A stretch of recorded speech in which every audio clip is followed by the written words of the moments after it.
Indo British advanced pain clinic, నొప్పి మాయం, surgery దూరం. For appointments 9155515563. మన సినిమాని ఏ స్వీట్ తో పోల్చి ఇలా ఉండబోతుంది అంటే మనకు ఒక గారె,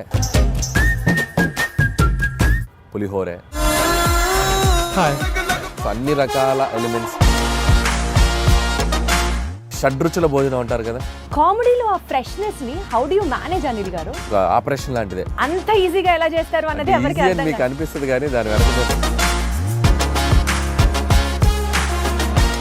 most creative part of the day ఎప్పుడు అనిల్ గారు మీకు? మిడ్ నైట్, అర్ధరాత్ర? అంటే ఇన్ ద మార్నింగ్ అని కాదు కానీ నాకు ఎప్పుడు కూడా నాకు క్రియేటివ్ స్పేస్ అంటే నేను మూమెంట్ ఉండాలి. 40 ఫిల్మ్స్ కంటే పైగా తమిళ్లో చేసినటువంటి ఐశ్వర్య రాజేష్ గారిని కూడా మీరు ఆడిషన్ చేసి ఈ సినిమాకి సెలెక్ట్ చేశారు అని విన్నాము. వీటి గణేష్ ఉన్నారంటే నేను ఆయన బాడీ లాంగ్వేజ్ నాకు అర్థమైపోయింది. ఎవడరా మీరు, అది వచ్చేస్తుంది, నేను చెప్పగలను. ఐశ్వర్యకి ఏంటంటే తను ఏదో జోక్గా చెప్తుంది కానీ ఆడిషన్ లా కాదు. ఇప్పుడు ఉపేంద్ర లమ్హాన్ ఆయన ఉన్నారు, ఆయన యానిమల్లో చేశారు. యానిమల్లో చేసినప్పుడు ప్రెస్ మీట్ పెట్టి పెంట చేస్తా.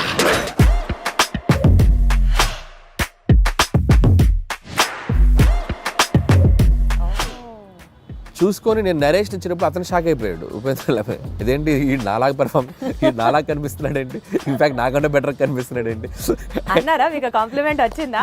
యా, ఈ టోల్డ్ లైక్ దట్. నిజంగా చెప్పండి అనిల్ గారు, మీ లైఫ్ లో వైఫ్ సెగ్మెంట్ కంటే ముందు గర్ల్ ఫ్రెండ్ సెగ్మెంట్ ఉందా? తెలుసో తెలీదో మీరు బ్లష్ అవుతున్నారు. లేదు నేను చెప్పలేను.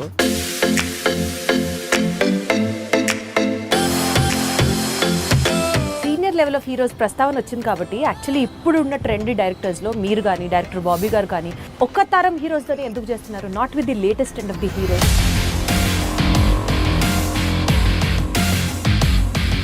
స్టార్స్ వచ్చి మాకు ఇచ్చేది ఏంటి ఆపర్చునిటీ? మేము వెళ్ళి అది అలా కొన్ని జరగట్లేదు. జరగాలంటే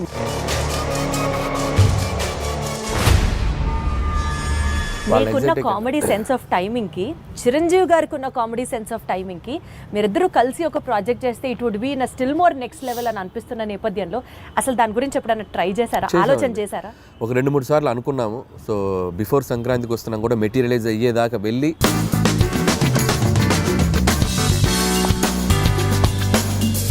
సోషల్ మీడియా మొత్తం గోదావరి గట్టు మీద సాంగ్స్ రీల్ అసలు మారం రోగిపోతుంది. That itself shows the cinema is like super success already before the release. ఈ క్రెడిట్ ఎవరికి ఇస్తారు?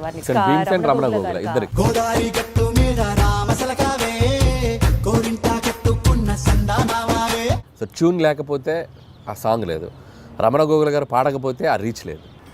కామెడీ సినిమాలు తీయడం చాలా ఈజీ కదా అని చెప్పి ఒక వర్స్ట్ అడ్వైజ్ మీకు ఎవరైనా ఎప్పుడన్నా ఏమైనా ఇచ్చారా? ఇస్తే ఏంటి, ఎవరు? ఒకటి తీరా బాబు అంట. ఆడవాళ్ళకి మీ ముందు ఇంకో ఆడదాన్ని తిడితే ఎంత సంతోషమో కదా కదా.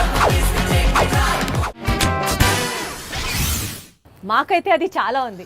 ఏముంది అని అంటే సంక్రాంతి పండుగ వస్తుంది అన్న దానికన్నా సంక్రాంతికి వస్తున్నారు అన్న టీమ్ ఇట్ సెల్ఫ్, ఆ సినిమా రిలీజ్ అవుతుంది అనడానికి బోలెడంత ఎక్సైట్మెంట్గా ఉంది. And as usual I have with me the one of our favourite directors Anil Ravipudi garu. సంక్రాంతికి వస్తున్న టీమ్ అనిల్ రావుపూడి గారికి నమస్కారం. బాగున్నారా? నమస్తే Deepthi, how are you? Absolutely great, చక్కగా ఉన్నాను. మీరు ఎలా ఉన్నారు? సూపర్. ఏంటి అనిల్ గారు అంత సైలెంట్ గా, అంత కామ్ డౌన్ గా ఉన్నారు? అంటే నీ టోను రీసౌండ్ వస్తుంది నాకు. సో ఫస్ట్ నేను అది ఆ ఫ్రీక్వెన్సీకి ట్యూన్ అవ్వాలి కదా, అందుకని వెయిట్ చేస్తున్నా ఏ ఫ్రీక్వెన్సీలో ట్యూన్ అవుదాం. నేను ఫస్టే చెప్పాను కదా చాలా ఎక్సైటెడ్ గా ఉన్నామని చెప్పి. సో అదే టోన్ లో ఇలా మాట్లాడుతున్నా అన్నమాట. సో బేసికల్ గా సంక్రాంతి పండగ అంటే మనకి బోలెడు పిండి వంటలు గుర్తొస్తాయి కదా అనిల్ గారు. లైక్ ఫర్ ఎగ్జాంపుల్ జంతికలు, స్వీట్ పొంగల్, అరిసెలు, ఇవన్నీ మ్యాండేటరీ కదా. మీకు ఏది ఫేవరెట్? నాకు అరిసెలు అంటే ఇష్టం, కజ్జికాయలు అంటే ఇష్టం, సున్నుండలు అంటే ఇష్టం. బెల్లం సున్నుండలా? పంచదార? బెల్లం సున్నుండలు. పంచదార సున్నుండలు అసలు తిన్నా. బెల్లం సున్నుండలు అది మా అమ్మ చాలా బాగా చేస్తుంది, నెయ్యి వేసి నీట్గా కరెక్ట్ పోర్షన్స్లో చేస్తుంది. సో ఆ బెల్లం సున్నుండలు బాగా తింటాం. సో మన సినిమాని ఏ స్వీట్తో పోల్చి ఇలా ఉండబోతుంది సంక్రాంతికి వస్తే? అంటే మన సినిమాలో అన్నీ ఉంటాయి, ఒక స్వీట్తోనే పోల్చలేను. అంటే మనకు ఒక గారె, పులిహోరే అండ్ ఒక స్వీట్, ఒక దానికి కాంబినేషన్స్ ఉంటాయి కదా. సో అన్ని రకాల ఎలిమెంట్స్ కలిపి ఉంటుంది సంక్రాంతికి వస్తున్నాం. సో ఒక డిష్తో నేను ఒక పర్టికులర్ దీంతో నేను కంపేర్ చేయలేను. కాబట్టి షడ్రుచుల భోజనం అంటారు కదా, సో అలా అనుకోండి. అన్ని ఎలిమెంట్స్, ఫుల్ మీల్స్, షడ్రుచుల భోజనం. పర్ఫెక్ట్. సో అసలు మామూలుగా F2 cinema was fun, F3 was super fun, ఇప్పుడు సంక్రాంతికి వస్తున్నాము would be still more a better fun అని అర్థం అవుతోంది బికాజ్ మీరు చేస్తున్న ప్రమోషన్స్ దగ్గర నుంచి చూసుకుంటూ వెళ్తే you have definitely taken comedy to a next level అన్నది అర్థమవుతుంది. కామెడీలో ఆ ఫ్రెష్నెస్ని how do you manage Anil garu? Comedy ఎప్పుడు ఏంటంటే సిచ్యువేషన్స్లోంచి పుట్టుతుంది కామెడీ. ఒక్కొక్కసారి క్యారెక్టరైజేషన్ నుంచి పుడుతుంది. అంటే ఒక మనిషి బిహేవియరు, ఒక మనిషి ఎలా మాట్లాడుతున్న దాని నుంచి పట్టుకోవాలి. Most toughest job. సో అది స్క్రిప్ట్ అనుకున్నప్పుడు ఆ స్క్రిప్ట్లో కామెడీ ఎలా పండించాలి, ఎలాంటి క్యారెక్టర్స్ డిజైన్ చేయాలి, అలాంటి సిచ్యువేషన్స్ పెడితే కామెడీ ఎక్కువ వర్కౌట్ అవుతుంది అని చెప్పి అనేది ఒక చిన్న దాన్ని ఏమంటారు, ఒక ఆపరేషన్ లాంటిదే. కరెక్ట్గా అన్ని మీ ఆపరేషన్ అంత ఈజీగా ఎలా చేస్తారు అన్నది ఎవరికి అర్థం మీకు అనిపిస్తుంది, కానీ దాని వెనక మేము తలలు బదలు కొట్టుకుంటాం, మా బుర్రలు బద్దలైపోతాయి. అంటే టీంతో మాట్లాడుతూ ఉంటాం. ఒక్కోసారి పండుద్ది సీన్, ఒక్కోసారి పండదు, బాగా రాలేదనుకుంటే ఇంకేదో కావాలని చెప్పి ఇక జనాలను నవ్వించడానికి ఎన్ని ఎఫర్ట్స్ పెట్టాలి అన్ని ఎఫర్ట్స్ పెట్టాలి కదా. అది ప్రీ ప్రొడక్షన్లో జరుగుతుంది, స్క్రిప్ట్ రైటింగ్లో జరుగుతుంది. స్క్రిప్ట్ రైటింగ్లో ఒకటి, మళ్ళీ సినిమా ఎగ్జిక్యూషన్లో మళ్ళీ దాన్ని ఎలా మేకింగ్లోకి తీసుకురావాలి. It's like a long process. But నా వరకు నేను ఏంటంటే పర్సనల్గా బాగా ఎంజాయ్ చేస్తాను ఆ ఫేజ్ని. నాకు బేసిక్గా కామెడీ ఇష్టం కాబట్టి. అంటే మీరు ఎట్లా జనాల్లో చూసి దిస్ పర్టికులర్ క్యారెక్టర్ మనకు వర్కౌట్ అవుతుంది అని దాని మీద వర్కౌట్ చేస్తారా? 100% ఎక్కువగా అబ్జర్వేషన్ ఉంటుంది. సో మనుషులను ఎక్కువగా అబ్జర్వ్ చేస్తాను. అబ్జర్వ్ చేసినప్పుడు దాంట్లో నుంచి వచ్చే బిహేవియర్స్ ఎక్కువ క్యాచ్ చేస్తాం. అవి మనం సృష్టించడానికి, అంటే ఇప్పుడు సినిమా అనేది ఒక ఇమాజినేటరీ వరల్డ్ కదా. సో మనం అన్ని పాత్రలు మనం సృష్టించాలి, ఒక ప్రపంచాన్ని క్రియేట్ చేయాలి. అది చిన్న సినిమా ఉండి పెద్ద సినిమా ఉండండి. సో ఆ క్రియేట్ చేసేటప్పుడు మన చుట్టూ ఉన్న పాత్రలు, మనం ఎక్కడో చూసిన పాత్రలు కొన్ని తగులుతూ ఉంటాయి. కామెడీకి అవి ఎక్కువ తగులుతాయి. సో అది most creative part of the day ఎప్పుడు అనిల్ గారు మీకు? మిడ్ నైట్, అర్ధరాత్ర, మధ్యాహ్నం పూట, తెల్లవారుజామున? When will it be? అంటే ఇన్ ద మార్నింగ్ అని కాదు, కానీ నాకు ఎప్పుడు కూడా నాకు క్రియేటివ్ స్పేస్ అంటే నేను మ్యూజిక్తో ఎక్కువ ఉన్నప్పుడు బాగా వస్తుంది ఐడియాస్. అంటే journey, any journey is biggest నాకు క్రియేటివ్ స్పేస్. ఒక ప్లేస్కి వెళ్ళిపోయి లేదు, కార్లో అట్లా రాదు. కార్లో వెళ్తుండాలి, మూమెంట్ ఉండాలి. ఫ్లైట్లో ఉండొచ్చు, ట్రైన్ అవ్వచ్చు, బస్ అవ్వచ్చు. సో ఎనీ జర్నీ ఉంటే ఆ జర్నీలో నేచర్ అలా మూవ్ అవుతున్నప్పుడు ఆ సాంగ్స్ వింటున్నాను. సో అక్కడ నాకు కొద్దిగా ఐడియాస్ ఎక్కువ జనరేట్ అవుతాయి. యాక్చువల్లీ మీరు చేసే కామెడీ టైమింగ్ మూవీస్లో ఈవీవి సత్యనారాయణ గారి టైమింగ్తో, కామెడీ టైమింగ్తో చాలామంది రిలేట్ చేసుకుంటుంటారు. Because your stories will have comic content in it and also human values ఉంటాయి. ఫన్ చుట్టూరు ఆ సినిమా అంతా తిరుగుతూ ఉంటుంది. ఇలాంటి కోరిలేషన్ మీకు ఎవరైనా ఎప్పుడన్నా చెప్పినప్పుడు would you feel great about itself? 100% it's the biggest compliment for me. And నేను ఇన్స్పైర్ అయిన డైరెక్టర్స్ వాళ్ళు. So always like Jandhyala garu and EVV గారు అండ్ ఎస్వి కృష్ణారెడ్డి గారు, ఈ ముగ్గురు డైరెక్టర్స్.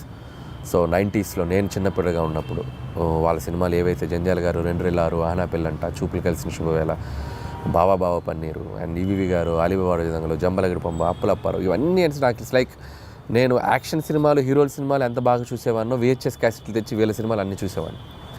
సో యాక్షన్ సినిమా థియేటర్లో ఒకసారి చూసేవాడిని, VHS క్యాసెట్లో వీళ్ళ సినిమాలు 1-10 సార్లు చూసేవాడిని. సో ఆ ఇంపాక్ట్ మీ మీద బాగా ఎక్కువ ఉంది. అంటే చూడటమే కాదు, ఆ సినిమాలో సీన్స్ ప్రాక్టీస్ చేసేవాడిని నేను వెళ్ళి.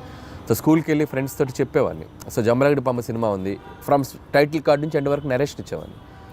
అప్పులప్పారో నరేషన్ ఇచ్చేవాడు. అంటే వెళ్ళిపోయేది సినిమా, వెళ్ళిపోయి అలా చెప్పడం వల్ల ఏంటంటే తెలియకుండా మనం 10 సార్లు పాట పాడటం స్టార్ట్ చేస్తే ఆటోమేటిక్గా మనకి సంగీతం అలవాటు అవుద్ది. కరెక్ట్. సో అదేమో మరి చిన్నప్పుడు నేను ఎక్కువ ప్రాక్టీస్ చేయడం వల్ల ఒక క్రియేషన్, ఒక కామెడీ క్రియేట్ చేయడం, లేకపోతే సిచ్యువేషన్ మాట్లాడటం, ఒక డైలాగ్ అల్లటము, అలాంటిది అది నాకు అనిపిస్తుంది. బట్ బేసికల్గా కూడా అంటే స్క్రీన్ మీదే కాకుండా బయట కూడా మీరు అంతే comedy kind of a persona?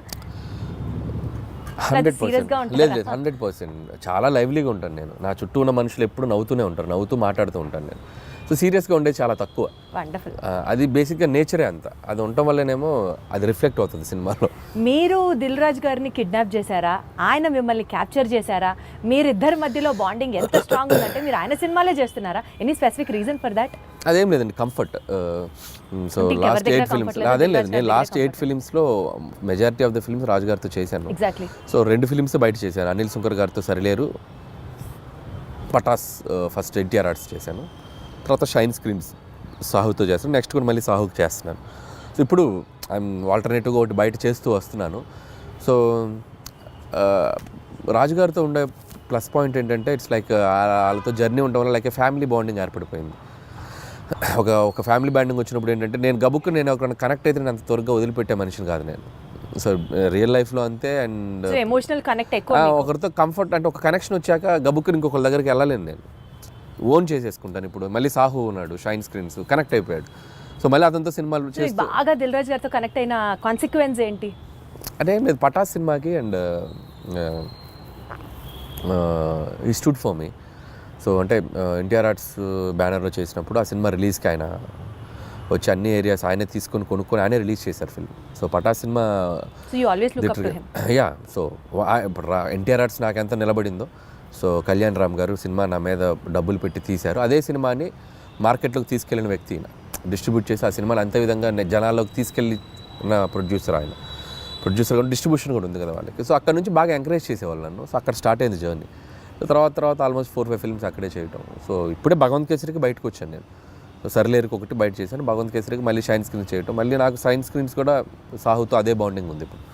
So సాహుతో కూడా ఫిల్మ్స్ చేస్తాను ఇప్పుడు మళ్ళీ నెక్స్ట్. గాట్ ఇట్ 40 ఫిల్మ్స్ కంటే పైగా తమిళ్లో చేసినటువంటి ఐశ్వర్య రాజేష్ గారిని కూడా మీరు ఆడిషన్ చేసి ఈ సినిమాకి సెలెక్ట్ చేశారు అని విన్నాము. అంటే you were so particular about the character, లేదా ఆవిడ చేయగలరా చేయలేరా అన్నట్ట మీకు డౌట్ ఉందా? అంటే ఆడిషన్ అని కాదు కానీ లుక్ టెస్ట్ చేసాం. లుక్ టెస్ట్ చేసినప్పుడు నా భయం ఏంటంటే ఐశ్వర్య రాజేష్ తెలుగు అమ్మాయి, అద్భుతమైన పెర్ఫార్మర్. సో ఒకసారి యాక్సెంట్ ఎలా పలుకుతుందో తెలుసుకుంటే, తన బాడీ లాంగ్వేజ్ నేను అడాప్ట్ చేసుకుంటే, నేను రాసేటప్పుడు నాకు ఇంకా ఈజీ అవుతుంది. సో నేను ఇప్పుడు వీటి గణేష్ ఉన్నారంటే నేను ఆయన బాడీ లాంగ్వేజ్ నాకు అర్థమైపోయింది. ఎవడరా మీరు, అది వచ్చేస్తుంది, నేను చెప్పగలను, మాడ్యులేట్ చేయగలను. సో అలా ఒక్కొక్క హీరో, ఇప్పుడు నరేష్ గారు ఉన్నారు, రాజేంద్ర ప్రసాద్ ఉన్నారు, ఒకసారి వాళ్ళతో నేను పట్టుకున్నానంటే నేను అది ఈజీ అవుద్ది నాకు రాయటానికి. సో ఐశ్వర్యకి ఏంటంటే తను ఏదో జోక్గా చెప్తుంది కానీ ఆడిషన్ లాగా కాదు, తన బాడీ లాంగ్వేజ్ తనది ఎలా ఉంటుందో నాకు రీడ్ అవ్వాలి ఇక్కడ మైండ్కి. సో అందుకని ఒక 2-3 డైలాగులు ఎలా చెప్తుంది, సారీ బా మీరు ట్రైలర్లో చూస్తారు కదా, లవ్ యూ బా, ఆ భావాన్ని ఎలా పలుకుతుంది, యాక్సెంట్ చెప్పగలుగుతుందా లేదా అనేది చూసుకున్నాం. సో బేసికల్గా మీరు మనుషుల్ని స్టడీ చేసేస్తారు, బాడీ లాంగ్వేజ్ని అర్థం చేసేసుకుంటారు. You have that skill, otherwise easy అవుతుంది. ఇప్పుడు ఉపేంద్ర లమ్హాన్ ఆయన ఉన్నారు, ఆయన యానిమల్లో చేశారు. యానిమల్లో చేసినప్పుడు నాకు విపరీతంగా నచ్చిన క్యారెక్టర్. నేను సందీప్ రెడ్డి వంగతో కూడా దాదాపు చాలాసేపు మాట్లాడి ఆయన నంబర్ తీసుకొచ్చాను నేను. యానిమల్ ఇంటర్వెల్లో వస్తాడు, బొమ్మలు అమ్ముకునేవాడిని అనుకుంటున్నారా అనేది విచిత్రమైన టైమింగ్ ఉంటుంది అది నాకు భలే చూడగానే భలే అనిపించింది నాకు. అరే భలే పెక్యులర్గా ఉన్నాడు ఇతను అని తీసుకొచ్చి నేను ఆ సినిమా యానిమల్ ఒక 10 సార్లు చూసాను ఆయన బాడీ లాంగ్వేజ్ని క్యాప్చర్ చేసుకోవడానికి. చూసుకొని నేను నరేష్ ఇచ్చినప్పుడు అతను షాక్ అయిపోయాడు, ఉపేంద్ర లమ్హాన్ ఇదేంటి ఈ నాలాగా పెర్ఫార్మ్, ఈ నాలాగా కనిపిస్తున్నాడు ఏంటి, ఇన్ఫాక్ట్ నాకన్నా బెటర్ కనిపిస్తున్నాడు ఏంటి అన్నారా? మీకు కాంప్లిమెంట్ వచ్చిందా? యా, ఈ టోల్ లైక్ దట్. సో నేను ఆ బాడీ లాంగ్వేజ్ని ఓన్ చేసుకోవడం వల్ల ఆ మిమిక్రీ చేయడం ఒక ఇది ఉంది కాబట్టి నాకు ఈజీ అవుతుంది క్యారెక్టర్స్తో రాయటానికైనా పెర్ఫామ్ చేయించడానికైనా. అప్పుడు నాది వాళ్ళ మీద రుద్దటం కంటే వాళ్ళ దాన్ని బెటర్గా అడాప్ట్ చేసుకుని దాన్ని బెటర్ చేయడం ఉన్నప్పుడు ఎప్పుడు ప్లస్ అవుతుంది. ఏమన్నా స్కెచ్ అసలు ఏమన్నా sketch. Meenakshi such a beautiful heroine. ఇప్పటి వరకు తను చేసిన ఫిల్మ్స్లో తన క్యారెక్టర్కి తగ్గ స్కోప్ రాలేదు అని ఒక చిన్న పాయింట్ ఉండింది. ఈ సినిమాలో how you going to show it to her? So Meenakshi బేసికల్గా వెరీ డెడికేటింగ్గా చేసే అమ్మాయి. అండ్ ఇద్దరు అమ్మాయిలు వెరీ గ్రౌండెడ్. నేను చేసిన అన్ని సినిమాల్లో ద బెస్ట్ యాక్టర్స్ వీళ్ళిద్దరు, I can say proudly. So very down to earth and very friendly, చాలా పెద్ద open statement, very friendly. And like A time చెప్పినా, ఏ సినిమాకి అంతసేపు ఉన్నారన్న, నైట్ ఎక్స్టెండ్స్ అయినా నో కంప్లైంట్స్ అట్ ఆల్. గుడ్డులా కష్టపడతారు సినిమా కోసం ఎంత దూరమైనా కష్టపడేటువంటి మెంటాలిటీ ఉన్న అమ్మాయిలు ఇద్దరు. అండ్ వెరీ జెన్యూన్ సోల్స్ అనమాట. సో అందుకని వాళ్ళకి అందుకే మీరు అన్నట్టు మీనాక్షికి లక్కీ భాస్కర్ తనకి మంచి పాత్ర పడింది, బాగా చేసింది. అండ్ ఈ సినిమాలో కూడా తనకేంటంటే ఐశ్వర్య రాజేష్తో వచ్చేసి ఒక కంప్లీట్ ఇన్నోసెంట్స్, ఒక చదువు రాని ఒక పల్లెటూరు గబ్బలై ఒక వెంకటేష్ గారి వైఫ్గా ఉండి భర్తని విపరీతంగా ప్రేమించి పక్కన ఆడగాలి సోకితే చాలు ఫ్రస్ట్రేట్ అయ్యి పొసెసివ్గా ఫీల్ అయ్యే అమ్మాయి లైఫ్లో. అమ్మో భర్తకి ఒక ఎక్స్ గర్ల్ ఫ్రెండ్ ఉండటం అనేది ఒక షాకింగ్. ఆ అమ్మాయి ఎలా డీల్ చేస్తుంది అనేది ఆ అమ్మాయి క్యారెక్టర్. మీనాక్షిది వచ్చేసరికి దానికి బౌన్స్ అవ్వాలి, ఆ అమ్మాయి క్యారెక్టర్కి బౌన్స్ అవ్వాలి. సో మీనాక్షిది కూడా చాలా మంచి రోల్.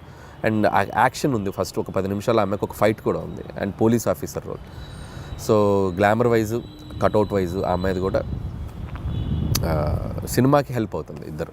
Got it. సో నిజ జీవితంలో ఉన్న సంఘటనలు తీసుకొని మీరు సినిమాల్లో అంటే the most delicate and sensitive element is what you pick up for your films అనుకుంటే నిజంగా చెప్పండి అనిల్ గారు, మీ లైఫ్లో వైఫ్ సెగ్మెంట్ కంటే ముందు గర్ల్ ఫ్రెండ్ సెగ్మెంట్ ఉందా? ఇవి చెప్తే కాపురాలు కూలిపోతాయి, చెప్పలేము. మీది కూడా లవ్ మ్యారేజ్ అనే విన్నాం. అంటే ప్రతి వాళ్ళకి ఎక్కడో ఒక చోట ఒక లవ్ స్టోరీ ఉంటుంది. అది 10th క్లాస్ నుంచి ఇంటర్లో ఉండొచ్చు, ఇంటర్ టు ఇంజనీరింగ్ ఉండొచ్చు, ఇంజనీరింగ్లో ఉండొచ్చు, లేకపోతే మీకు సాఫ్ట్వేర్ ఎక్కడ ఉందన్నది నేను జాబ్ చేసి ఉండొచ్చు. తెలుసుకోవాలనుకుంటున్నాను. అది నేను అవి చెప్తే ఇక నా లైఫ్ బయోపిక్ నేను తీసుకోవాలి. అనిల్ గారు మీకు తెలుసో తెలీదో మీరు బ్లష్ అవుతున్నారు తెలుసా? లేదు నేను చెప్పలేను.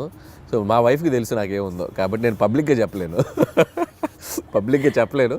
అండ్ ప్రతి ఒక్కరికి ఉంటుంది. అందుకే నేను తీసుకున్న ఎలిమెంట్ F2 కానీ, అండ్ F2 కూడా ఇట్స్ లైక్ వైఫ్ హస్బెండ్ మధ్య ఉండే క్యూట్ రిలేషన్షిప్లో ఉండే చిన్న చిన్న fun things, problematic things discuss చేయడం వల్ల that become a very very big hit. ఇప్పుడు కూడా ఏంటంటే ప్రతి మనిషి, ప్రతి ఒక మగాళ్ళ లైఫ్ అవ్వచ్చు, అమ్మాయిలకు కానీ ఎక్కడో చోట ఒక పాస్ట్ ఉంటుంది. సో ఆ పాస్ట్ని మనం బ్యూటిఫుల్గా డ్రైవ్ చేస్తే ఎలా ఉంటుంది, సో దానివల్ల ఉండే ప్రాబ్లమ్స్ని ఎలా మనం చెప్తే ఎలా ఉంటుంది అంటే మీ నిజ జీవితాన్ని రెప్లికేట్ లేదు, చేశారా? నా నిజ జీవితం కాదు, ఇది అందరికీ మంది కనెక్ట్ అయ్యే ఎలిమెంట్. సో నాది ఉండేది తక్కువ ఉండొచ్చు, ఇంకోటికి ఎక్కువ ఉండొచ్చు. అంటే మీకంటూ ఉంది, ఎవరికైనా ఉంటుంది అన్న. అందులో మీరు ఉన్నారంటున్నా. నాకు అంత పెద్ద లవ్ స్టోరీ లేదు, అది నా వైఫ్కి తెలుసు కాబట్టి ఇబ్బంది లేదు. నాకు పెద్ద లవ్ స్టోరీ లేదు, అస్సలు లేదు. నాకు లవ్ స్టోరీ ఉంటే ఇప్పటికి నేను 10 లవ్ స్టోరీలు తీయాలి. మీరు గమనించండి, ప్రతి వాడి జీవితం వాడు తీసే సినిమాలో రిఫ్లెక్ట్ అవుద్ది. ఏ డైరెక్టర్కైనా తన పర్సనల్ లైఫ్లో జరిగిన ఇన్సిడెంట్స్ ఎక్కువగా రిఫ్లెక్ట్ అవుతాయి. నాకు మ్యారేజ్కి ఎక్కువ రిఫ్లెక్ట్ అవుతాయి. మీరు గమనించారో లేదు, నేను తీసే సినిమాలో మ్యారేజ్ ఫేజ్ ఎక్కువ ఉంటుంది, హస్బెండ్ వైఫ్ ఫేజ్ ఎక్కువ ఉంటుంది. కాబట్టి అది మెజారిటీ పార్ట్ ఉంది. నాకు లవ్ స్టోరీ ఉంటే ఈ పార్ట్ నేను అద్భుతమైన లవ్ స్టోరీ తీయాలి నేను. మీకు అర్థమైందా? సో కాబట్టి లాజికల్లీ చెప్తున్నాను నేను. సో నా లైఫ్లో కామెడీ ఎక్కువ ఉంటుంది, ఎంజాయ్మెంట్ కామెడీలో ఎక్కువ చూస్తా, సెటారిక్ ఫన్ చేయటం దీంట్లో ఎక్కువ చూస్తాను. కాబట్టి నేను తీసే సినిమాలు ఎక్కువగా ఫన్ బేస్డ్ ఉంటుంది. So I'm fun loving person. కాబట్టి వెంకటేష్ గారికి ఈ స్టోరీ చెప్పిన వెంటనే డిడ్ యూ యాక్సెప్ట్ ఇట్ అండి? అంటే ఈజీగా అనిపించిందా మీకు ఆయనకి చెప్పడం? లేదు, ప్రతి లైన్ వెంకటేష్ గారికి నాకు ఒక చిన్న ఈక్వేషన్, మా ఇద్దరికి ఒక ట్యూనింగ్ ఉంది. సో అనిల్ బాగా తీయగలనే నమ్మకం వెంకటేష్ గారికి ఉంది. వెంకటేష్ గారు నన్ను బిలీవ్ చేస్తారో, ఆయనకి ఎలాగైనా ఒక పెద్ద హిట్ ఇవ్వాలనే ఒక కాన్ఫిడెన్స్ నాకు ఉంటుంది. బట్ ఈ ఆల్వేస్ లైక్ ఎంత ఫ్రెండ్లీగా ఉంటాడో అంతే గైడెన్స్ ఉంటుంది ఆయన నుంచి. సో ఎక్కడ కూడా స్క్రిప్ట్ ఎటువైపు వెళ్తున్నా కూడా అనిల్ అది చూసుకోమ్మా, ఇది చూసుకోమ్మా, ఇది చేయి, అది చేయి అని చెప్పి గైడెన్స్ బాగా చేస్తారు ఆయన. అలా అని వచ్చి నన్ను ఇన్సిస్ట్ చేయరు, ఇది పెట్టు అని ఇన్సిస్ట్ చేయరు. ఆ గైడెన్స్ ఎప్పుడు సీనియర్ యాక్టర్స్ బాలయ్యబాబు గారిని, వెంకటేష్ గారు కానీ, సో వాళ్ళ గైడెన్స్ అనేది ఇన్ని సినిమాలు చేశారు కాబట్టి వాళ్ళు చూడని స్క్రిప్ట్స్ కాదు, వాళ్ళు చూడని బ్లాక్ బస్టర్స్ కాదు. సో అవి మనం కరెక్ట్గా ట్యాప్ చేయగలిగితే సినిమాలు ఇంకా నెక్స్ట్ లెవెల్కి వెళ్తాయి. సో ఆ గైడెన్స్ ఎప్పుడు ఉంటుంది. సీనియర్ లెవెల్ ఆఫ్ హీరోస్ ప్రస్తావన వచ్చింది కాబట్టి యాక్చువల్లీ ఇప్పుడు ఉన్న ట్రెండీ డైరెక్టర్స్లో మీరు కానీ, డైరెక్టర్ బాబీ గారు కానీ, లేకపోతే గోపిచంద్ మల్లినేని గారు కానీ, మీరందరూ ఇప్పుడు కెరియర్ పీక్లో ఉన్న డైరెక్టర్స్ అని అనుకుంటే ఒక్క తరం హీరోస్తోనే ఎందుకు చేస్తున్నారు, not with the latest and of the heroes? Because వాళ్ళందరూ పాన్ ఇండియా మూవీస్ చేస్తూ బిజీగా ఉన్నారు, మనకు ఆపర్చునిటీ ఇవ్వలేదు అని ఎప్పుడైనా రిగ్రెట్స్ లాగా అనిపించింది? ఎందుకు రిగ్రెట్? హ్యాపీగా వాళ్ళు పాన్ ఇండియా రేంజ్కి వెళ్ళి తెలుగు మార్కెట్ని పెంచి వాళ్ళు బిజీగా ఉండి ఫుల్ టాలీవుడ్ కలెక్షన్స్ మీరైనా పాన్ ఇండియా అంటే చేయొచ్చు కదండి. వాళ్ళు ఇవ్వాల్సింది కాదుగా, మేము వాళ్ళని ఎగ్జైట్ అయ్యి కంటెంట్ చెప్పాలి. వైస్ వర్సా, స్టార్స్ వచ్చి మాకు ఇచ్చేది ఏంటి ఆపర్చునిటీ? మేము వెళ్ళి వాళ్ళని ఎగ్జైట్ చేయాలి. అది అలా పోనీ జరగట్లేదు. జరగాలంటే మేము వెళ్ళి ఎఫర్ట్స్ పెట్టి ఒక కథ, ఇప్పుడు స్కేల్ పెరిగింది, స్పాన్ పెరిగింది. సో అంత స్పాన్ స్కేల్ మేము వెళ్ళి కథలు రాయాలి. నేను ఆ కథ రాసి వెళ్తే అద్భుతం. ఇప్పుడు ఎన్టీఆర్ గారు నాకు బాగా తెలుసు. టు బీ హానెస్ట్, తారక్ గారితో నేను ఒక 2-3 సినిమాలు చేయాలని దగ్గర దాకా వెళ్ళి మెటీరియలైజ్ అవ్వలేదు. సో నేనంటే ఇష్టం ఆయనకు బాగా. వాళ్ళని ఎగ్జైట్ చేయాలి మేము వెళ్ళి. సో ఆ ఎగ్జైట్ చేసే కథలు దొరికినప్పుడు ఆబ్వియస్గా చేస్తారు. మహేష్ గారితో చేశాను నేను. సర్లే, నీకు బిగ్గెస్ట్ హిట్ కదా మహేష్ గారితో. బట్ ఇప్పుడు మళ్ళీ అలాంటి కథలు చేయలేము మహేష్ గారితో. వాళ్ళు ఏంటంటే ఇప్పుడు వాళ్ళు నెక్స్ట్ లెవెల్కి వెళ్ళిపోతున్నారు. సో మార్కెట్ పెరిగినప్పుడు, సో మల్టీ లాంగ్వేజ్, అన్ని లాంగ్వేజ్లకి సరిపడా నేషన్ వైడ్ తీయాలంటే దానికి తగ్గ కంటెంట్, దానికి తగ్గ స్కేల్, దానికి తగ్గ వరల్డ్ క్రియేట్ చేయాలి. సో అనుకుంటే చేయొచ్చు. But as of now we're comfortable this అని నేను అనుకుంటున్నాను. నేను ఈ ఫేజ్లో నాకు ఇది చాలా బాగుంది. ఖచ్చితంగా ఒక 3-4 ఏళ్ళ తర్వాత, 2-3 ఏళ్ళ తర్వాత ఖచ్చితంగా ఎప్పుడొకప్పుడు ఒక ప్లాన్ ఉంది, చేయాలిగా. అందరు హీరోలతో చేయాలిగా, ఖచ్చితంగా చేయాలి. చేస్తాం, డెఫినెట్గా చేస్తాం. మనకు అద్భుతమైన హీరోలు ఉన్నారు మార్కెట్లో. మీకున్న కామెడీ సెన్స్ ఆఫ్ టైమింగ్కి, చిరంజీవి గారికి ఉన్న కామెడీ సెన్స్ ఆఫ్ టైమింగ్కి మీరిద్దరూ కలిసి ఒక ప్రాజెక్ట్ చేస్తే it would be in still more next level అని అనిపిస్తున్న నేపథ్యంలో అసలు దాని గురించి ఎప్పుడైనా ట్రై చేశారా, ఆలోచన చేశారా? ఒక 2-3 సార్లు అనుకున్నాము. సో బిఫోర్ సంక్రాంతికి వస్తున్నాం కూడా మెటీరియలైజ్ అయ్యేదాకా వెళ్ళి మెటీరియలైజ్ అవ్వలేదు డ్యూ టు కొన్ని ప్రాక్టికల్ ప్రాబ్లమ్స్ వల్ల. హోప్ సో కమింగ్ సూన్ అలాంటి ఒక ఎగ్జైట్మెంట్ థింగ్ జరిగే అవకాశం ఉంది. సో అది too early to tell. So Chiranjeevi గారితో చేయాలని నాకు ఉంది. But still it is on the track అని అయితే అర్థమవుతుంది. ట్రాక్లో ఉంది, బట్ కన్ఫర్మేషన్ మనం ఇప్పుడే చెప్పలేము. ఎందుకంటే ఇన్ ద సెన్స్ అన్ని సెట్ చేసుకుని నాకు చెప్తే బాగుంటుంది. సో ముందే చెప్పడం వల్ల ఏంటంటే నేను కథ లేకుండా, కథ పూర్తిగా హీరోకి గారికి చెప్పకుండా, ఏ ఎగ్జైట్మెంట్ లేకుండా ఇది ఉంది అని నేను చెప్పలేను. ఇద్దరు ఎగ్జైట్మెంట్లు అనౌన్స్ చేసామనుకోండి, కిక్ వేరు. సో అందుకని అది అంతా మెటీరియలైజ్ అయ్యాక చెప్తే బాగుంటుంది. Still we're in it's very beginning స్టేజ్లో ఉంది. సో మీరు అన్నట్టు చిరంజీవి గారితో నేను అనేది చేయాలి అనుకున్న ఇది మాత్రం ఖచ్చితంగా డెఫినెట్గా మా ఇద్దరికి ఒక ఎంటర్టైన్మెంట్, ఆయనకి ఏం చేస్తే బాగుంటుందనే ఐడియా నాకుంది. అలాగే చిరంజీవి గారితో ఏం చేయాలి అనేది కూడా ఒక క్లియర్ పిక్చర్ ఉంది. సో డెఫినెట్గా it will be like wonderful. మీకంటూ ఫోకస్ ఆ విజన్ ఉంది కాబట్టి డెఫినెట్లీ అది ఎగ్జిక్యూట్ అవుతుంది వెరీ సూన్. ఈ సినిమా ప్రమోషన్స్ గురించి మాట్లాడితే అంతా యూనిక్గా, చాలా డిఫరెంట్గా ప్లాన్ చేయడం వాజ్ యువర్ చాయిస్ అండి, your idea, in fact your creative part. నేను అంటే ఎస్పెషల్లీ వెంకటేష్ గారు నేను పాట పాడతాను అన్నది ఎవ్రీ ఫిలిం అంటే ఎపిక్. అది నేను ఇప్పుడు కాదు, ఎవ్రీ ఫిలిం ఆల్మోస్ట్ F3 ముందు నుంచి కూడా సరిలేరు టైం నుంచి అని చెప్పలేను కానీ F3 దగ్గర నుంచి కూడా భగవంత్ కేసరికి కూడా కొన్ని రీల్స్ చేశాను అమ్మాయిలతోటి, శ్రీలీల కాజల్తో కూడా చేశాను. బట్ ఈ సినిమాకి ఎక్స్ట్రీమ్ చేసాం. అంటే ఈ సినిమాకి క్రియేటివ్ పార్ట్ అంతా మీదేనా ఐడియా? లేదు, టీం ఉంది. I have a team. So digital team ఉన్నారు, వంశీశేఖర్ అండ్ మనోజ్ టీం ఉన్నారు. బట్ నేను ఎక్కువ పార్టిసిపేట్ చేస్తాను. వాళ్ళు చేసిన దాంట్లో అవి ఇన్స్టెంట్గా నేను క్రియేట్ చేసుకున్నాను. వెంకీ గారు నేను అనుకున్న చేసినవి కొన్ని ఐడియాస్. వాళ్ళు ఏంటంటే నేను ఐడియాస్ చెప్పాక వాళ్ళు డెవలప్ చేస్తారు, వాళ్ళ దగ్గర ఏదంటే నేను ఇంకా బాగా డెవలప్ చేస్తాను. It's like mutual. But most of the time ఏంటంటే నేను ఎక్కువ ఇన్వాల్వ్ అయ్యి వాళ్ళని ఎంకరేజ్ చేస్తూ ఉంటాను. ఇలా చేసుకొని రండి, ఇలా అనుకోండి, ఇలా చేయండి. వాళ్ళు అంతే, అబ్బా అన్న సూపర్ అన్న, ఇది అదిరిపోయిందని ఇచ్చేద్దాం అని చెప్పి వాళ్ళు లైక్ ఇప్పుడు క్యాప్టెన్ ఉంటే ఎలా ఉంటుంది టీంలో ప్లేయర్స్కి, క్యాప్టెన్ ఒక ఎలా ఉంటుంది, అలా క్యాప్టెన్గా నేను వాళ్ళని మోటివేషన్ కానీ వాళ్ళని డ్రైవ్ చేయడం కానీ బాగా చేస్తుంటాను. కాబట్టి వాళ్ళు ఇంకా ఎక్కువ బాగా కష్టపడి పనిచేస్తారు. సోషల్ మీడియా మొత్తం గోదావరి గట్టు మీద సాంగ్స్ రీల్ అసలు మారం రోగిపోతుంది. That itself shows the cinema is like super success already before the release. ఈ క్రెడిట్ ఎవరికి ఇస్తారు? వారిని సో భీమ్సేనండి, 100% భీమ్స్ అండ్ రమణ గోగుల ఇద్దరికి. సో ట్యూన్ లేకపోతే ఆ సాంగ్ లేదు, రమణ గోగుల గారు పాడకపోతే ఆ రీచ్ లేదు. అసలు ఆల్ ఆఫ్ అ సడన్ ఆయన పిక్చర్ లోకి తీసుకొచ్చారు. All of a sudden it became a blast. All of sudden కాదు, ఇట్స్ లైక్ ప్లాన్డ్. ఒక మంచి వాయిస్తో వెళ్ళాలని మేము వెయిట్ చేసాం. ట్యూన్ ఎప్పుడో జూన్లోనే కంపోజ్ అయింది ట్యూన్. సో దాన్ని మేము ఓపిక్గా వెయిట్ చేసి ఎవరితో పాడిస్తే బాగుంటుంది అనుకొని ఫైనల్గా రమణ గోగుల్ గారు అయితే బాగుండని చెప్పడం. అక్కడి నుంచి భీమ్స్ రమణ గోగుల్ గారికి టచ్లోకి వెళ్ళి ఆయన ఒప్పుకోవడం. సో బేసిక్గా ట్యూన్ అద్భుతంగా ఉండడంతో రమణ గోగుల్ గారు కూడా ఈజీగా యాక్సెప్ట్ చేశారు. సో వచ్చాక ఆయన పాడి ఆయన చమక్కులు కొన్ని యాడ్ చేసి ఇలాంటి చమక్స్ ఉంటాయి ఆయనవి ఉండటం. ఇట్స్ లైక్ టీమ్ వర్క్, అందరూ అద్భుతంగా.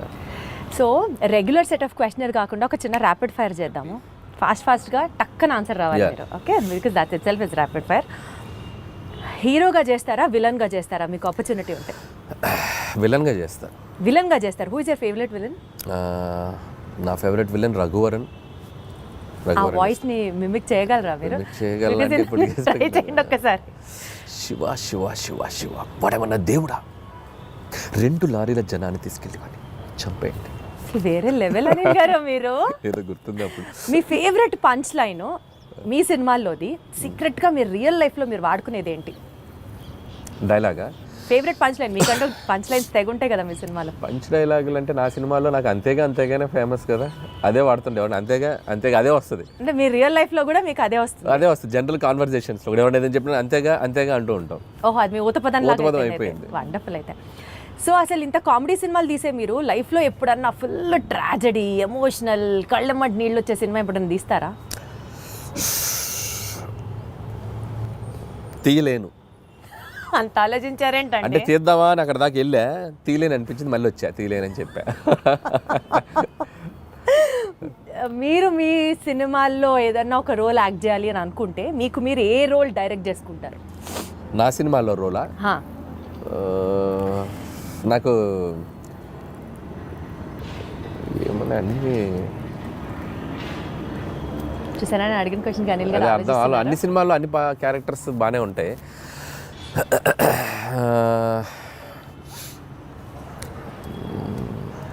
అంత ఆలోచించద్దు అనిల్ గారు. చూస్తాను ఏదైనా మంచిది, ఏదో మరి నా గురించి చెప్పుకోవాలి కదా, నన్ను పెట్టారు మీరు, ఏదైనా చెప్తే చెప్పచ్చు, నేను చేయాలని చెప్పారు కదా. అంటే ఒక్కసారి నాకే సభాష్ అనిపిస్తుంది, ఇంత ఆలోచించేలాగా క్వశ్చన్ అడిగానా అని. నాకు F2లో ఏదైనా ఉన్నాయా?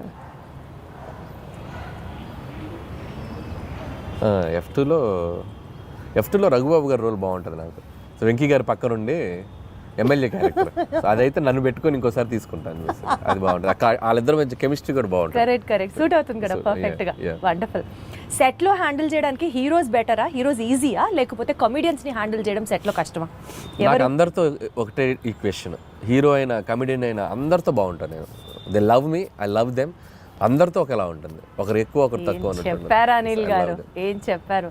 సో యూజువల్లీ మీరు ఒక సినిమాకి టైటిల్ పెట్టేటప్పుడు స్క్రిప్ట్ ఫస్ట్ చూస్తారా, లేకపోతే క్యాచీ టైటిల్ కావాలనుకుంటారా? క్యాచీ టైటిల్ ఆలోచిస్తాం, స్క్రిప్ట్కి సంబంధం లింక్ లేకపోయినా అవ్వాలని ఆలోచిస్తాం. అది లింక్ అవ్వాలి. స్క్రిప్టా క్యాచీ టైటిలా? Catchy title. ఇప్పుడు జీవితాంతం బతకడానికి కావాల్సినంత డెలిషియస్ ఫుడ్ ఒకవైపు, బ్లాక్ బస్టర్ సినిమాలు ఒకవైపు, ఈ రెండిట్లో ఒకటి చూస్ చేసుకోవాలంటే ఏం చేస్తారు? Blockbuster films. అంటే ఫుడ్ లేకపోయినా పర్లేదా? ఓకే, సినిమా అనేది నాకు ఎనర్జీ కిక్. అది సినిమా. మీ రియల్ లైఫ్లో విలన్ ఎవరు? నా రియల్ లైఫ్లో విలన్ నేనే. ఎందుకు మీరు అంత harsh గా ఉంటారా? ఒక్కొక్కసారి నాకు ఆ సందీప్ రెడ్డి వంగలాగా ఉండాలనిపిస్తుంది నాకు రియల్ లైఫ్లో. అతనిలాగా బోల్డ్గా ఎవరైనా ఏదైనా కౌంటర్ చేస్తే అవతల వాళ్ళు క్వశ్చన్ అడిగే వాళ్ళు కూడా వణికేలా మాట్లాడతాడు. So that is the character. I love him. అలా ఉండాలనిపిస్తుంది. అప్పుడు నాకు విలన్ ఎందుకు అలా ఉండరు మీరు? నాకు రాదు అలా ఉండొచ్చు, అందుకని. బట్ మీకు ఆయన ఇష్టం కదా. ఇప్పుడు సందీప్ని ఎవరైనా కమెంట్ ఆయన అలా చేశారు, సినిమాలు సందీప్ని ఎవరైనా కమెంట్ చేశారనుకో భయపడిపోతారు, కమెంట్ చేయలేరు సందీప్ని. ఎందుకంటే అంతకంటే కౌంటర్ సటైరో కౌంటర్ వేస్తాడు ఆయన. సో అది మనకు రాదు, అందుకని అనిపిస్తుంది ఒక్కోసారి బా నీకు నువ్వే విలన్ రా, నువ్వు అలా ఉండలేవు అనిపిస్తుంది. సో డెఫినెట్లీ ఈ ఫీలింగ్తో మీరు తర్వాత అలాంటి క్యారెక్టర్ని ఇంబైబ్ చేసుకుంటారేమో అనిపిస్తుంది. చూద్దాం, బట్ నా వల్ల కాదు. బేసిక్గా నా నేచర్, నేను అలా ఉండలేను. ఇప్పుడు మీకు ఒక సూపర్ పవర్ ఉందనుకోండి, మీ గురించి గాసిప్ చేసుకునే వాళ్ళ దగ్గరికి వెళ్ళి వినాలనిపిస్తుందా మీకు? లేకపోతే పాస్ట్లోకి వెళ్ళి ఏదైనా ఒక సీన్ని రీమేక్ చేసి బెటర్ చేయాలి అని అంటే వుడ్ యూ డూ దాట్? ఈ రెండిట్లో ఏం చేస్తారు? గాసిపింగ్ వినాలనిపిస్తుంది నాకు. ఎవరైనా చెప్తే వెళ్ళి ఒక చెవి వినాలనిపిస్తుంది. ఏం మన గురించి బయట వాళ్ళు ఏం మాట్లాడుకున్నారు, పొరుగింటోళ్ళు పక్కింటోళ్ళు అనే ఇంట్రెస్ట్. అలా మీ గురించి ఎవరైనా ఏమైనా మాట్లాడుకున్నది మీ చౌదాకా వచ్చింది? రాలేదులే కానీ, బట్ తెలుసుకోవాలంటది మన గురించి, మనం వెనక ఏం మాట్లాడుకుంటారో తెలుసుకోవాలంటది. మీరు గాసిప్ చేస్తారా? అయితే నేను తక్కువ చేస్తారు. గాసిపింగ్ చేయని మనుషులు ఎవరు ఉండరు. ఎందుకంటే హ్యూమన్ బీయింగ్కి ఫస్ట్ మాట్లాడుకునేదే గాసిపింగ్. అదేంటి ఇదేంటి అనే మాట్లాడుకుంటాం మనం, లేకపోతే కాన్వర్జేషన్స్ ఎక్కడ జరుగుతాయి? ఏదో ఒక థర్డ్ పర్సన్ డిస్కషన్ జరగాలి కదా. సో కామెడీ సినిమాలు తీయడం చాలా ఈజీ కదా అని చెప్పి ఒక వర్స్ట్ అడ్వైజ్ మీకు ఎవరైనా ఎప్పుడన్నా ఏమైనా ఇచ్చారా? ఇస్తే ఏంటి, ఎవరు? ఒకటి తీరా బాబు అంట. ఎవరైనా ఇస్తే ఒకసారి బాబు. మీకు ఎవరైనా ఇచ్చారా? నాకు ఎవరు ఇవ్వలేదు పాపం. కామెడీ సినిమాలు తీయటం ఈజీ అని ఎవరు అనలేదు, కానీ తీయడం చాలా కష్టం. అలా ఎవరైనా తీయమని మీరు అన్నట్టు అంటే మాత్రం ఒకటి తీసి చూపించు బాబు అంటే నేను అంతే కదా, ఒకటి తీసి చూపించు బాబు, ఒకసారి నవ్వించు బాబు. నవ్వించడం చాలా కష్టం అండి. And you are an expertise in it చెప్పాలి అని అంటే. ఒక డాన్స్ సీక్వెన్స్ ని కొరియోగ్రాఫ్ చేయడానికి ఇష్టపడతారా? ఒక ఫైట్ సీక్వెన్స్ ని యాక్షన్ డైరెక్ట్ చేయడానికి ఇష్టపడతారా? డాన్స్ సీక్వెన్స్ ని కొరియోగ్రాఫ్ చేయడానికి ఇష్టపడతా. Dance sequence and choreograph. అదే డాన్స్ సీక్వెన్స్ ని కొరియోగ్రాఫ్ చేయడానికి ఇష్టపడతా. మీరు రీసెంట్ గా ఒక డాన్స్ చేశారు బ్లాక్ బ్లేజర్ వేసుకొని. సోషల్ మీడియాలో కింద కామెంట్స్ మీరు చూసారో చూడలేదు, హీరో మెటీరియల్. చాలా మంది అంటున్నారు అలా సోషల్ మీడియాలో, బాగానే అంటున్నారు కానీ, బట్ ఇప్పుడులో మనకు ఆలోచన లేదు. బట్ ఆ వైబ్ ఎంజాయ్ చేస్తున్నాగా ఆఫ్లైన్లో. ఇప్పుడు సో టీవీకి వెళ్ళినా ఎక్కడికి వెళ్ళినా సరదాగా డాన్సులు చేస్తూ I'm capturing my age, I'm capturing my look in the library పెట్టుకుంటున్నానుగా. సో ఒక 10 ఏళ్ళ తర్వాత వెనక్కి తిరిగి చూసుకుంటే, సో వేసుకోవాల్సిన సూట్లు, వేసుకోవాల్సిన హెయిర్ స్టైల్స్ అన్నీ క్యాప్చర్ చేసి యూట్యూబ్లో పడేస్తున్నా. ఇంకా నేను హీరోగా చేయాల్సిన పనేముంది? అసలు రిగ్రెట్స్ లేకుండా లేదు కదా. సో ఆ ఫీలింగ్ కూడా లేకుండా నాకు నేను ఇలా కనిపించామరా మనం బాగానే ఉన్నాం కదా అనిపించుకోవడానికి అన్ని వేషాలు వేసేసాం. ఇంకేంటి? అట్లా కాదు, జెన్యూన్ గానే జనాలు నిజంగా అంటున్నారు hero material. It's not my cup of tea. Because you also dance so good అండి. అదే అంటే దానికి హీరో అవ్వాల్సిన పనేం లేదు. సో ఏదైనా మంచి ఫ్యూచర్లో ఆఫ్టర్ 6-7 years ఏదైనా క్యారెక్టర్ ఆర్టిస్ట్కి యాక్టర్గా చేయాలని ఉంది నాకు. హీరో అనేది ఇట్స్ లైక్ చేస్తారన్నమాట. యాక్టింగ్ చేస్తాను చాలాసార్లు చెప్పాను. I'll become an actor but not like a hero and it's like a big responsibility. So చాలామంది ప్రొడ్యూసర్స్ అందరి అంటే ఒక మార్కెట్ని నువ్వు నిలబెట్టాల్సిన బాధ్యత ఉంటుంది హీరో మీద. అంత బాధ్యత నేను పెట్టుకోను. It's like too heavy for me. Actor అనుకోండి, పెయిడ్ హాలిడే, వెళ్ళిపోయి క్యారవాన్లో కూర్చోండి, సరదాగా ఆ రోజు ఎంజాయ్ చేసి వచ్చేయచ్చు. మన మీద ఏం బరువు బాధ్యతలు ఉండవు కదా, అంతే కదా. సో మీ ఫేవరెట్ కో స్టార్ ఎవరు? నా ఫేవరెట్ కోస్టార్ అంటే నేను యాక్టర్ని అయితే కోస్టార్ అని చెప్పగలను. నా ఉద్దేశం ఏంటంటే పనిచేసిన వాళ్ళు వెంకటేష్ గారు యాజ్ ఆఫ్ నౌ. ఇప్పుడు ఈ సినిమాకి ఇప్పుడు బాలకృష్ణ గారితో పనిచేసినప్పుడు బాలకృష్ణ గారు. సచ్ ఎ డిప్లొమాటిక్ ఆన్సర్ ఇది. నేను అలాగే పనిచేస్తాను, టు బి హానెస్ట్ అలాగే పనిచేస్తాను. నేను పనిచేసి వన్ ఫేవరెట్ అన్నట్టుంటారు కదా, ఆల్ టైమ్ ఫేవరెట్ అన్నట్టుంటారు కదా.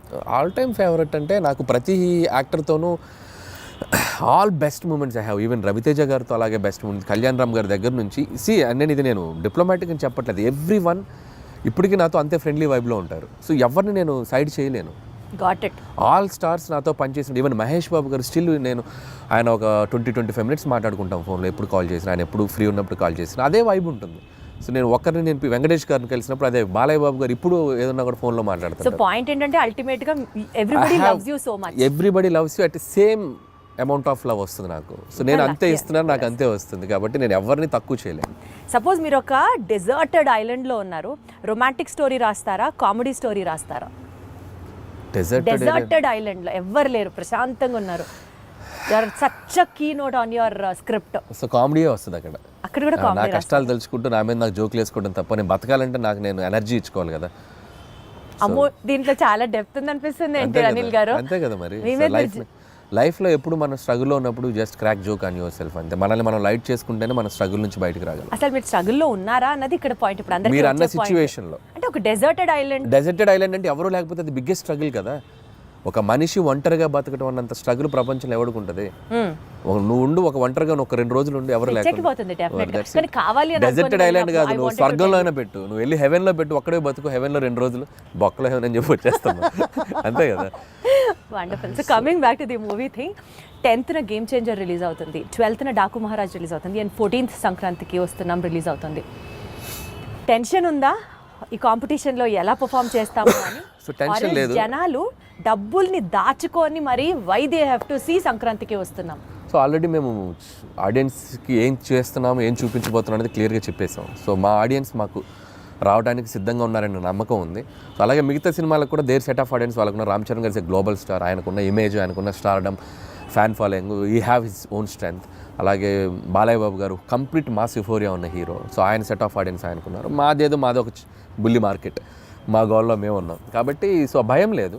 అండ్ సంక్రాంతి నాకు ఇది 3వ సంక్రాంతి. సో ప్రతి సంక్రాంతికి ఒక కాంపిటీషన్ ఉంటుంది.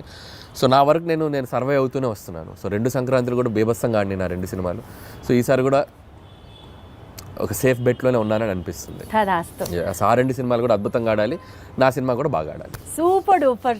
Very diplomatic answer, but still you wanted, but still everyone wants, whole industry wants that. Absolutely. అందరం బాగుండాలి, అందులో మేము ఉండాలి అన్నట్టు. So good luck to you Anil garu, more power to you, super power to you. ఈ సినిమా సూపర్ సక్సెస్ అవ్వాలని కోరుకుంటున్నాను. All the very best.